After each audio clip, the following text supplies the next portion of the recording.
agents struggle with recruiting because they're either afraid of rejection, lack a system, or simply don't know what to say. What if I told you recruiting can be straightforward? Today, I'm breaking down the top mistakes and showing you how to fix them so you too can build a thriving organization. Revenue share opportunity isn't just for top producers and influencers. It should be available to every agent. It's not about yachts and fancy cars. It's about that single parent that can finally afford braces for their kid. This is the Agent Attraction Lab. Because opportunity shouldn't be reserved for a select few. Hey there, welcome back to the Agent Attraction Lab. I'm Brandon DeVere. Thank you for joining me. I do appreciate you, and hopefully you're here to learn some things. So last episode video, we talked about kind of the course overview, what it is, why I decided to do this, and kind of what we can expect over, the next several, 12 weeks. And then today we're going to kind of still start off with the agent mindset and things like that. We're going to talk about a lot of what agents typically struggle with to begin their journey as they start to recruit. I've gone through it. Most everyone has in some way or another. Even the top recruiters have all gone through some of these challenges and have had to adapt in certain ways. And so I just want to give you an idea, one, that these things will likely come up, and two, just to make sure that you realize that you're not alone. You shouldn't feel like you're not enough or you're not doing anything right because you do have these struggles or you're worried to get going. Today I heard an incredible quote, and I hope I don't butcher it. But his name is, I think it's Keith Lee. He's on TikTok, but he was telling this story and it really hit me. I guess he actually has a tattoo of it. But it really hit me, and it said, you don't have to be great to start, but you have to start to be great. And so I think that you should really think about that as you're going on this journey, because you're going to need to know that you're not going to be perfect. I suffer from this also, like, hey, you have to do everything exactly right and exactly perfect to get things going. It's very, very similar. My buddy tells me all the time, don't let the start stop you. Another quote. And also, done is better than perfect. Like, if you can think those three things as you're continuing to go out and recruit, it's going to be a massive help for you as you continues to go. And so we're going to start off with mistake number one that most agents have is they just kind of wing it. They don't really have any type of like clear system, or follow up or anything like that. They just go, oh, I'm just gonna go out and maybe they have a good start and they go and maybe they're do networking and they start creating these relationships. But then they talk to them once and they're like, oh yeah, they're not interested or whatever. There's no follow up. There's no, hey, what's going on? Recently I talked about my book. This isn't a shameless plug, but the point being is that I had my agents give this book out, and really you can do it with any book. Close a deal with an agent or have a conversation with an agent and give them something that you can follow up with, like, hey, did you read chapter 6 on tradition? Like, I thought of you when that. So, or I thought of you, when I was reading that, I thought you might get some value from that. So you're not just constantly pressuring and telling them, hey, have you heard about my brokerage? What do you think? What do you think? Like, all that stuff it becomes tiresome on people. So when you are going to follow up, because you do need to follow up, but be strategic and tactical on your follow up systems. Not, same thing when we were talking, to home buyers and sellers. Hey, are you ready to buy it? You ready to buy it? Like, give them something in between where your follow up, your touch points aren't just you asking and begging for things. Like, make sure that you let them know you heard about a podcast or heard like a quote, like this quote that I heard today. I've already sent it to 2 agents that aren't in my organization, but it made me think of them. So I said, hey, guess what? I'm thinking about you. I thought that you might like that. So get yourself, a CRM. If you don't know what a CRM is, I've had people ask that. It's basically just a client management system. It's where you can house all of your contacts and you can reach out to them. It's like your CRM could be as simple as index cards. I don't recommend that because I wouldn't do that. I would lose all of the index cards. I'm just being honest. But they do have high-powered ones that will set out emails for you, text messages, and sometimes even like voicemail drops and things like that, or even Facebook messages or social messages, things like that, social media messages. Mistake number 2 is fear of rejection. Now, fear of rejection is very common. I have it too. I have it. A lot of people, it's natural, right? To be like, we want people to like us and say yes to us, and it's difficult when we hear no. So we don't want to.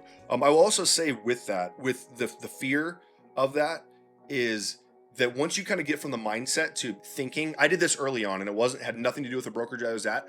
It was my own thing. And so I'm not saying it was because of that brokerage that made it happen, but I would get so far in my head that like every conversation had to turn into something. Everything, like, if this person, he's got to join, she's got to join. And it took me a while to get over that. That part of the mindset was I shifted from I need this person to join and they need to join my brokerage to build my downline to, hey, I want to offer people the right thing. And I'm going to offer them a better opportunity. And if I don't think it's a better opportunity, I can move on and not worry about it. And I want to take a step back too on the fear of rejection and hearing no. A lot of people won't do video because they're worried that someone's going to say something negative about them. I'll tell you this though, there are people that are going to watch this video, they're going to watch my other videos, and there's some people that are going to raise their hand and they're going to be like, hey, Brandon, like I get calls often and emails and messages. Hey, can I pick your brain? Can I talk to you about XYZ? Those people are ready to talk to you.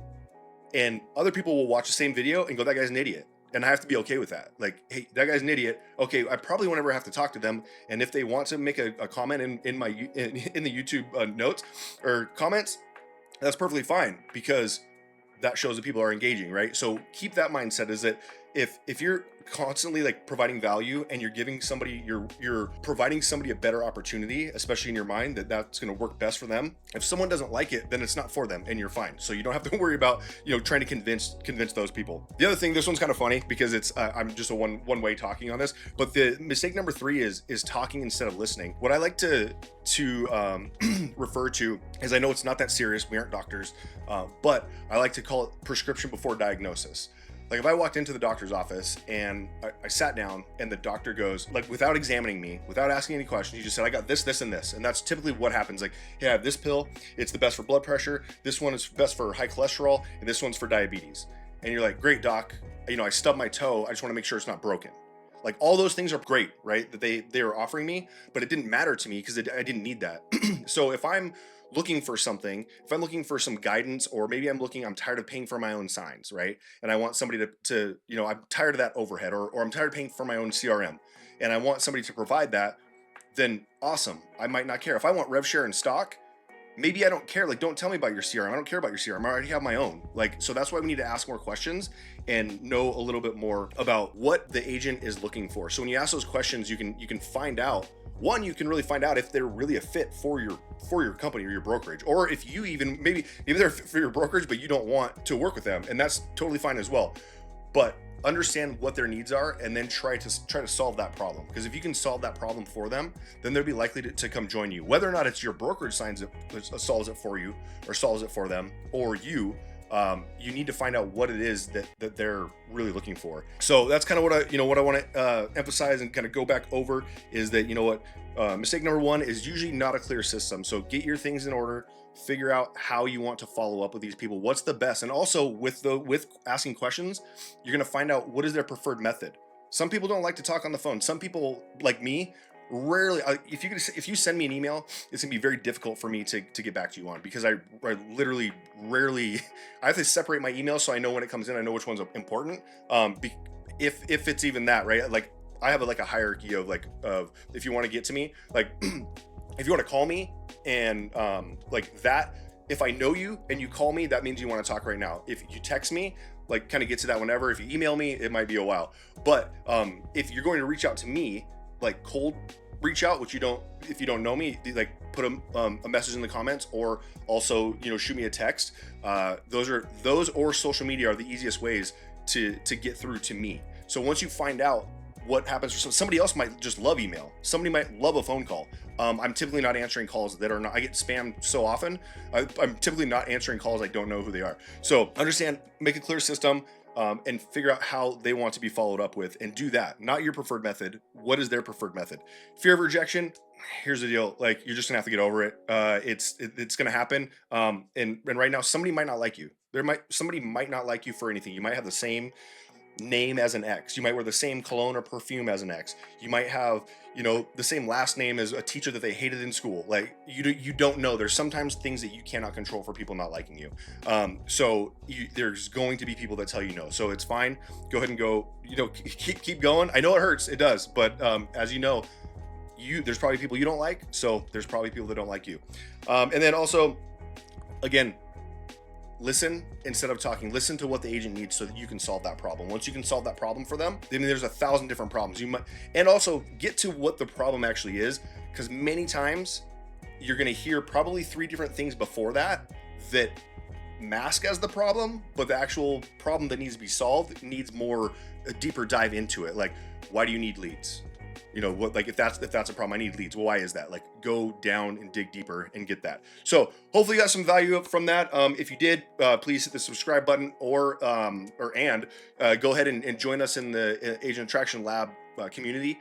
That is our free membership. Download, you know, all the deliverables in there. We have some worksheets and things like that can help out, and conversation starters, things like that. And then on to our next video, we're gonna continue on with the mindset, you know, the #1 mindset shift for successful agent recruiting. So hope to see you on the next one. Have a great one.